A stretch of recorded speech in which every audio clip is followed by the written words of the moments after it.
हाय दोस्तों, welcome to my YouTube channel. उम्मीद है कि आप अच्छा कर रहे होंगे। आज इस वीडियो में हम करेंगे सेक्टोरियल एनालिसिस, एक एक करके सारे ब्रॉडर इंडिसेस का। और लास्ट में उन इंडिसेस को एनालाइज करने के बाद हम डिस्कस करेंगे मोमेंटम ट्रेडिंग स्टॉक, जो कि अच्छा सेटअप दे रहे हैं। तो अगर आपको ये वीडियो अच्छा लगे तो लाइक कीजिए, शेयर कीजिए एंड सब्सक्राइब कीजिए। And don't forget to click on the notification bell icon, ताकि जब भी कोई नया वीडियो आए तो सबसे पहले आपको नोटिफिकेशन आए और आप उसे देख सको। Now will go to the screen recording, जहाँ पे हम एक एक करके सारे इंडिसेस एनालाइज करेंगे। Hi guys, welcome to the screen recording. तो जैसा कि आप देख सकते हो, मार्केट पिछले एक हफ्ते से 18,850 को टेस्ट किया और वहां से धीरे धीरे हायर हाई हायर लो बना के मार्केट ऊपर जाने की कोशिश कर रहा है। तो यहाँ पे दो सिनेरियोज बनते हैं। फर्स्ट वाला है कि मार्केट 19,470 को टेस्ट करके अपना जो पिछले एक महीने का ट्रेंड है यहाँ पे टेस्ट करके नीचे पुल बैक आया और कंटिन्यूएशन रहे।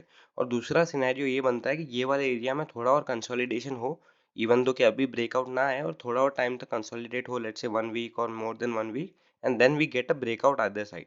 तो वो दूसरे वाले केस में प्रोबेबिलिटी ज़्यादा बनता है कि मार्केट ट्रेंडिंग मूव बढ़ा देगा, क्योंकि जितना ज़्यादा कंसोलिडेट करता है उतना अच्छा मूव अपने को देखने को मिलता है।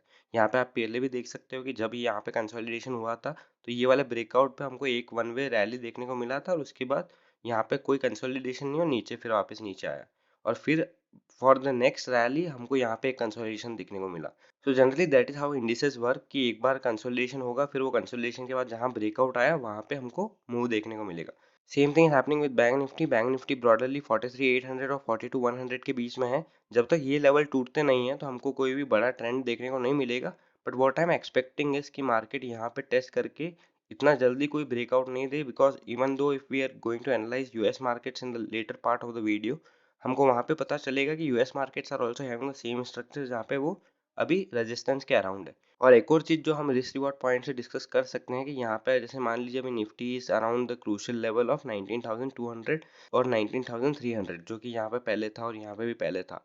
तो ये वाले लेवल पे अभी अगर यहाँ पे ये ब्रेकआउट आता है, लेट्स से 19,470 तक मार्केट जाता है, तो वहाँ पे it will be a sell on rise structure still until and unless 19,470 break करे। और वही सेम चीज हमको बैंक निफ्टी में भी देखने को मिलेगा। जब तक 43,800 नहीं टूटता है ऊपर में, तो हम एग्रेसिवली बैंक निफ्टी में बाइंग नहीं कर सकते, because even in a bear market और even in a let's say a broadly negative market, we get a rallies which are nothing just but एक पुल बैक होता है, फिर ब्रॉडर कंसोलिडेशन में वो फिर अपने मेन डायरेक्शन में जाता है। इसका एक और एग्जांपल मैं आपको दिखा सकता हूँ कि आप पहले 2013 के स्टार्ट में देख सकते हैं कि मार्केट स्लोली स्लोली एक नीचे फॉर्मेशन में हायर लो हायर हाई नहीं बना रहा था, और वहाँ पे उल्टा हमको देखने को मिल रहा था कि मार्केट धीरे धीरे करके नीचे जा रहा था। तो आप यहाँ पे देख सकते हैं कि ब्रॉडरली मार्केट भले नीचे आए, पर यहाँ पे भी हमको 1,000 पॉइंट 1,500 पॉइंट की रैलीज देखने को मिल रही थी। तो इसका ये मतलब नहीं कि ओवरऑल स्ट्रक्चर चेंज हो गया। ओवरऑल स्ट्रक्चर जब भी चेंज होता है जब भी कोई कंसोलिडेशन के बाद मेजर लेवल टूटे, जैसे यहाँ पे ये वाला लेवल जब टूटा था 41,600 का, जब यहाँ पे 41,600 का लेवल टूटा था, तो उसके बाद आप देख सकते हैं मार्केट वेंट टिल 46,500। तो सेम चीज यहाँ पे भी होगा कि अगर यहाँ पे जब तक 43,800 या 44,500 नहीं टूटता है तो हमको एग्रेसिवली कोई अपमूव देखने को नहीं मिलेगा। और यहाँ पे हो सकता है कि जो बड़ा रेंज मार्केट बना रहा है उसी में कंसोलिडेट करे। तो ये था हमारा निफ्टी और बैंक निफ्टी का एनालिसिस। अगर हम फिन निफ्टी एनालाइज करते हैं, फिन निफ्टी का स्ट्रक्चर भी सेम है कि आप यहाँ पे देख सकते हैं कि ये वाला जो लेवल था यहाँ से ब्रेक डाउन आया और फिर मार्केट अभी इसको टेस्ट कर रहा है। तो from a risk to reward perspective, अगर ये ब्रेकआउट नहीं आता है लेट्स से और यहाँ पे कोई गैप अप होकर रिजेक्शन फिर अंदर ये लेवल में एंटर करता है, तो वहाँ पे एक सिनेरियो ये बनेगा कि बेयर्स को थोड़ा रिस्क रिवॉर्ड अच्छा मिलेगा। क्योंकि अगर आपको मान लीजिए ये रेजिस्टेंस के अराउंड दो बार यहाँ से सपोर्ट तोड़ के अभी ये वाला लेवल रेजिस्टेंस की तरह एक्ट करेगा, तो यहाँ पे जब भी आएगा market, bears will try to sell, and until and unless ये वाला लेवल कोई बड़े गैप अप के साथ टूटे, या यहाँ पे मतलब कि एक स्ट्रेंथ या फॉलो थ्रू देखने को मिले, ये वाला लेवल इजीली नहीं टूटने वाला। तो ये है हमारा एनालिसिस फिन निफ्टी के लिए। अब हम जब सेक्टोरियल एनालिसिस करेंगे, तो सेक्टोरियल एनालिसिस को इस बार मैंने दो सेक्शंस में डिवाइड किया है, कि वो सेक्टर जो बहुत स्ट्रांगली दिख रहे हैं और वो सेक्टर जो रेंज बाउंड दिख रहे हैं। क्योंकि रेंज बाउंड मार्केट को हम सबसे पहले एनालाइज करेंगे, तो वहाँ पे सबसे पहले आता है निफ्टी मिड कैप। तो निफ्टी मिड कैप में आप देख सकते हैं कि मार्केट अभी वही लोअर लो लोअर हाई वाला स्ट्रक्चर है, और यहाँ पे ये वाला जो पहले सपोर्ट था उसको ब्रेक डाउन दिया और वहाँ पे अब टेस्ट कर रहा है। तो यहाँ पे दो सिनेरियो बनते हैं कि यहाँ पे ये ऐसे धीरे धीरे जैसे अपना सीडीओ की तरह नीचे आ रहा है, तो यहाँ पे भी ये आके फिर यहाँ से रिजेक्शन लेके अपना कंटिन्यू रखे और नीचे आए। और दूसरा चीज हो सकता है कि ये वापस ये रेंज में एंटर करके एक महीना या 2 वीक कंसोलिडेट करके एक ब्रेकआउट दे। तो यहाँ पे सिनेरियोज वाइज हमको सोचना पड़ेगा, क्योंकि प्रिडिक्शन अगर हमको करना है तो हम वही थॉट प्रोसेस के साथ करेंगे कि जो पहले का एक महीने का स्ट्रक्चर है वो कंटिन्यू रहेगा। तो उस हिसाब से I am not very optimistic कि यहाँ पे ये ब्रेकआउट देके यहाँ से यहाँ जाएगा। पर यहाँ पे एक सिनेरियो ये बन रहा है कि अगर मैं पहले स्ट्रक्चर को फॉलो करूँ तो यहाँ से रिजेक्शन आने की ज़्यादा प्रोबेबिलिटी मुझे दिख रही है। And same thing with CNX FMCG, कि FMCG सेक्टर अभी कंसोलिडेट कर रहा है। जब तक ये दोनों लेवल नहीं टूटते हमको कोई भी बड़ा मूव देखने को नहीं मिलेगा। तो ये सारे जो भी एक एक करके मैंने इंडिसेस नीचे रख रखे हैं, ये सारे रेंज बाउंड इंडिसेस है। मतलब इसमें आपको ये कोशिश करना है कि जब तक इन सेक्टर्स में ब्रेकआउट ना आए विद इन द रेंज, हमको कोई भी ट्रेड्स नहीं मिले। और अगर आप मोमेंटम ट्रेडिंग करते हो या कैश मार्केट में फ्यूचर्स एंड ऑप्शंस वाले स्टॉक्स में ट्रेडिंग नहीं करते हो, तो you don't have to actually give importance to various sectors, because आपका अगर सेटअप मिलता है तो आप उसके बेसिस पे ट्रेड करते हो। तो ये सारे सेक्टर्स को हम एक एक बार बस देख लेंगे। तो यहाँ पे आप देख सकते हैं निफ्टी कंजप्शन का जो चार्ट है वहाँ पे ब्रेकडाउन आया था, पर पिछले 5 दिन से कोई फॉलो थ्रू नीचे में देखने को नहीं मिला। यहाँ पे मार्केट कंसोलिडेट किया और एक यहाँ पे बेयर ट्रैप करके वो वापस ऊपर गया। तो यहाँ पे ये भी एक अच्छा साइन है, क्योंकि जब भी कभी मेजर लेवल टूटते हैं ब्रेकडाउन के बाद कोई फॉलो थ्रू नहीं आता है और लेट से 3-4 दिन के बाद वापस री एंटर कर दे रेंज में, तो हायर चांसेस है कि ये वाला लेवल एक बार ये टेस्ट कर सकता है। क्योंकि यहाँ पे बहुत लोग ये लेवल के बाद इस सेक्टर में वीक स्टॉक देखेंगे। पर यहाँ पे वीक स्टॉक के क्या कारण है कि वो पिछले 5 दिन से कंसोलिडेट किया और कोई फॉलो थ्रू देखने को नहीं मिला। तो ये एक अच्छा साइन है ये सेक्टर के लिए। और हो सकता है कि जैसा मैं पहले बोल रहा था कि ये वाला लेवल टेस्ट हो और हमको इस सेक्टर में कंसोलिडेशन के बाद एक all time high breakout 8600 level से देखने को मिले। Same thing with Nifty health care की रेंज बाउंड कंसोलिडेशन है, कोई फॉलो थ्रू नीचे में देखने को नहीं मिला। तो ये वाला जो पिछले 1 महीने का फॉल था मार्केट में, इसमें बहुत सारे सेक्टर्स ने पार्टिसिपेट नहीं किया है। पार्टिसिपेट नहीं करने का क्या मतलब है कि यहाँ पे जब भी ब्रेकडाउन आया तो वो ऐसा नहीं हुआ कि ये फॉलो थ्रू देखने को मिला, वो वापस अपनी रेंज में एंटर करने की कोशिश हो रही है। पर ये सेक्टर में इसका structure with in the range कोई ज़्यादा अच्छा नहीं है। तो यहाँ पे मैं कंजप्शन की तरह बुलिश नहीं रहूँगा और मैं ये एक्सेप्ट करूँगा कि ये वाला लेवल ही नहीं टूटे, या ये लेवल टूटता है उसके बाद मैं ये सेक्टर में अपनी ऑब्जर्वेशंस बनाऊंगा या अपनी स्कैनिंग के हिसाब से स्टॉक्स देखूंगा। Same thing with pharma sector में तो आप देख सकते हैं कि अभी ये वाला लेवल टेस्ट करके जैसे बस नीचे आ रहा है अपना कंसोलिडेट करके। जो हाई बन रहे हैं वो छोटे छोटे नीचे आ रहे हैं। मतलब कोई ये वाला हाई था, फिर इससे जो नया हाई बना वो और नीचे, फिर और नीचे, और फिर अभी यहाँ पे प्रोबेबिलिटी क्या बनता है कि यहाँ पे ये लेवल टेस्ट करके और नीचे जाए। Same thing with CNX auto. Auto पिछले 1 महीने में स्ट्रांगली रिएक्ट कर रहा था, पर जैसे ही निफ्टी बैंक निफ्टी में गिरावट आई तो यहाँ पे एक वन वे मार्केट ने इसको सेल ऑफ देखा। तो ये सेक्टर में भी कोई ज़्यादा अच्छा आउटकम नहीं दिख रहा है कि यहाँ पे कंसोलिडेट करके हो सकता है कि अगर आप यहाँ पे एंट्री बनाओगे तो आपका टाइम वेस्ट हो, ना कि आपके पास कोई अच्छी प्रोबेबिलिटी बने। और same thing Nifty oil and gas के साथ, वो तो पहले से ही बहुत गंदा सेक्टर मुझे लग रहा था, क्योंकि एक तो ये जो रेंज जितने बड़े होते हैं उतने ज़्यादा उसमें चांसेस होते हैं कि आपके ट्रेड्स गलत जाएंगे। मुझे वो सेक्टर्स पसंद है जहाँ पर रेंज कंप्रेस्ड हो या टाइटनेस वाले रेंज हो। जैसे कि ये आप यहाँ पे इसी सेक्टर में एक एग्जांपल अगर मैं दूँ तो आप यहाँ पे देख सकते हैं कि ये वाला जब रेंज टूटा था तो यहाँ पे 5-10 दिन से मार्केट विद इन 2% पे ये वाले सेक्टर में रहा, और उसके बाद जब ब्रेकआउट आया तो यहाँ से यहाँ तक गया। अब यहाँ पे क्या है कि ये रेंज बड़ा हो गया, तो उसके बाद जितना बड़ा रेंज होता है उतना ज़्यादा टाइम वो उसमें बिताएगा, और उसके बाद वो ब्रेकआउट के बाद भी वही सेम सिचुएशन की और ज़्यादा बड़ा रेंज। तो जितना ज़्यादा बड़ा रेंज बनता जाता है किसी भी सेक्टर में, वहाँ पे टाइम वेस्ट के चांसेस बढ़ते हैं।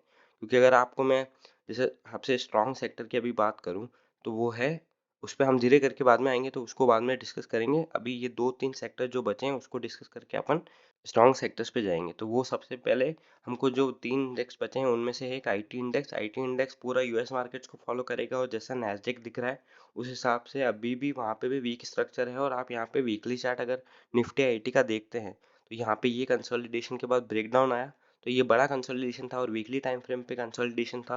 तो यहाँ पे ये गिरावट आने के बाद कम से कम 6000 पॉइंट की गिरावट देखी, 32,000 से लेकर 26,000 तक। और उसके बाद यहाँ पे ये ब्रॉडली बहुत बड़ा बेस बना। तो यहाँ पे ये वाला लेवल जब टेस्ट हुआ तो ये पहले एक सपोर्ट था, उसके बाद ये ब्रेकडाउन के बाद रेजिस्टेंस टर्न हो गया। और आप देख सकते हैं कि पिन पॉइंट जब मार्केट आईटी सेक्टर यहाँ से लेकर यहाँ तक गया तो यहाँ पे एक सेल ऑफ आया। अब दो प्रोबेबिलिटी यहाँ पे क्या बनता है कि ये वाला जो प्रीवियस लो है ये ना टूटे और धीरे धीरे मार्केट यहाँ इस एरिया में छोटा कंसोलिडेशन हो। अगर वो होता है तो वहाँ पे एक टर्न अराउंड देखने को हमको मिलेगा।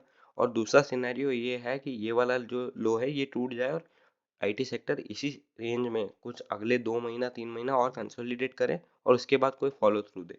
तो यहाँ पे ये प्रोबेबिलिटी में हम ज़्यादा फोकस करते हैं कि वो जो कंप्रेशन हो रहा है या वो जो धीरे धीरे विद इन द रेंज एक स्ट्रक्चर बना रहा है मार्केट, वो क्या कर रहा है। मतलब एक तो होता है कि लोग ब्रेकआउट ट्रेड करते हैं और एक दूसरा प्रोसेस ये होता है कि आप with in the range market क्या करना चाह रहा है, उसको भी थोड़ा इंपॉर्टेंस दे के आप देखो।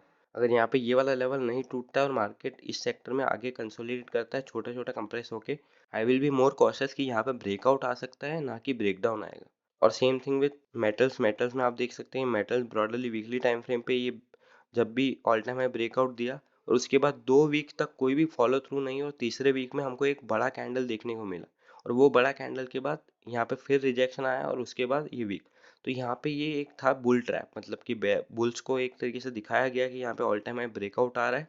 तो यहाँ पे इस केस में आप कैसे बच सकते हो कि वही है कि आपके जो चेंज ऑफ माइंड है वो बहुत जल्दी होना चाहिए कि आप ये एक्सेप्ट कर पाओ कि आप गलत हुए, और जितनी जल्दी आपका डायरेक्शन माइंडसेट चेंज हो जाए कि नहीं यहाँ पे वीकनेस आई है, ये 2 हफ्तों से मार्केट ऑल टाइम हाई पे ट्रेड किया और उसके बाद एक ही हफ्ते में उसका पूरा रेंज इसने गायब कर दिया, तो यहाँ पे वीकनेस रहेगा।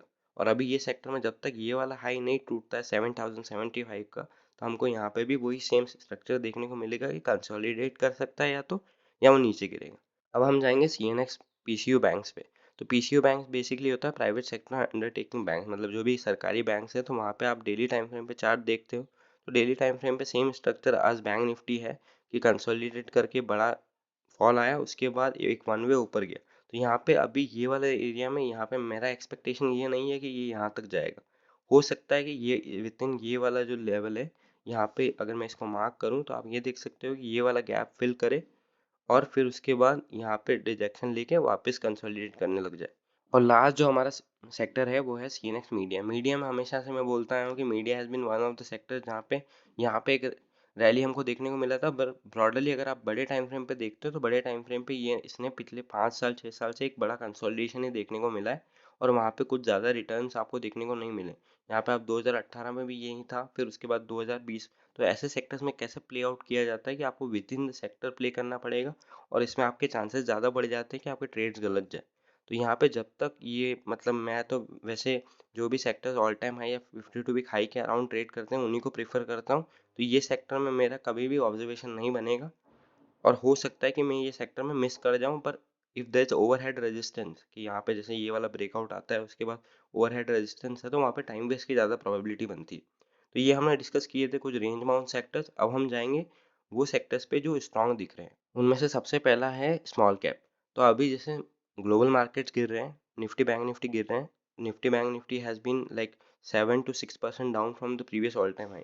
पर आप देख सकते हैं कि स्मॉल कैप इंडेक्स अपने ऑल टाइम हाई से खाली 2% दूर है। तो यहाँ पे हो सकता है कि यहाँ से वापस एक रिजेक्शन आए और ये वापस यहाँ पे आए। पर मेरा ये मानना है कि यहाँ पे अगर एक महीना और मार्केट यहाँ कंसोलिडेट कर जाता है अराउंड द 52 वीक हाई या ऑल टाइम हाई, जब ये ब्रेकआउट आएगा तो हमको एक और राउंड ऑफ रैली देखने को मिल सकता है स्मॉल कैप में। और आपको एक और बात नोट करने वाला ये है कि हर बुल मार्केट में कोई एक चीज़ ऐसी होती है या एक सेक्टर ऐसा होता है जो उसको लीड करता है। और ये वाला जो हमको लास्ट 6 महीने या 1 साल का जो bull market in general small cap mid cap में देखने को मिला है, वो लीड किया गया था स्मॉल कैप और मिड कैप की वजह से ही। लार्ज कैप स्टॉक्स में कोई ज़्यादा तेज़ी नहीं बनी है। निफ्टी का अगर आप पिछले 1 साल का रिटर्न देखोगे तो 5.5-4% के आसपास होगा, पर यहाँ पे आप 1 साल का return small cap mid cap का देखोगे तो वो बहुत ज़्यादा है।